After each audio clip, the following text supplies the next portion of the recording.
উপরেই নিয়ন্ত্রণ তারা চাপিয়ে রেখেছেন, তাতে আসলে নিম্ন আদালতও কিভাবে ফাংশন করছে সেগুলোর উদাহরণ দিতে গেলে আপনারা ভয়ে আটকে উঠবেন। এভাবেই গত ৮ মাসে দখলদার ইউনূস সরকার দেশের আইন বিভাগকে ধ্বংস করে দিয়েছে।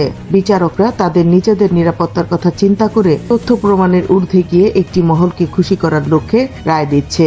ডকুমেন্টের বাইরে কোনো গল্প শোনার আদালতের, সেটা নিম্ন আদালত হোক কিংবা উচ্চ আদালত, তাদের এই সুযোগ নেই। ওনারা তো এখন শুনতে বাধ্য হচ্ছেন, অনেকেই প্রত্যক্ষ এবং পরোক্ষভাবে চাপের মধ্যে রয়েছেন। যখন তখন কোন রকমের প্রক্রিয়া অনুসরণ না করে একে ছুটিতে পাঠানো হচ্ছে। শুধু তাই নয়, জামিন হয়ে গেলেও বিভিন্ন সংস্থাকে ফোন করে কারা কর্তৃপক্ষ আবার তাদের কাছ থেকে ফোন করে ক্লিয়ারেন্স নেয়। একদম উচ্চ আদালত থেকে যদি জামিন হয়, অর্থাৎ আপিল বিভাগও যদি জামিন দেয়, জেলখানা প্রথম কাজটা করেন হচ্ছে সমস্ত বাহিনীকে ফোন করতে থাকেন, আপনাদের আরো দরকার কিনা, কোন মামলায় একে প্রয়োজন হবে কিনা। পুরো আইনি কাঠামোর বর্তমান অবস্থার বর্ণনা দিতে গিয়ে এই মানবাধিকার কর্মী আইনজীবী এক লোমহর্ষক ঘটনার কথা জানালেন। খাগড়াছড়ির একটি 5টি মামলাতে আমরা জামিন করিয়েছি একজন সাংবাদিকের। 5টি মিথ্যা মামলায় জড়ানোর পরে যখন আমরা বেল বন্ড সাবমিট করলাম, কারাগার থেকে বলা হলো 5-6 দিন পরে আরেকটা মামলা আপনার নামে আসবে, সে কারণে আমরা এখন ছাড়তে পারছি না। তিনি আরো বলেন, যদি পুরো দৃশ্যপট প্রকাশ করেন তাহলে দেশের জনগণের সম্পূর্ণ আস্থা চলে যাবে বিচার বিভাগ থেকে। আমি নিজে এই কাজগুলো করতে গিয়ে ক্লান্ত হয়ে পড়েছি গত 8 মাসের মধ্যে। এই পুরো আইনি বিচার ব্যবস্থার মধ্যে কি ধরনের অনাচার চলছে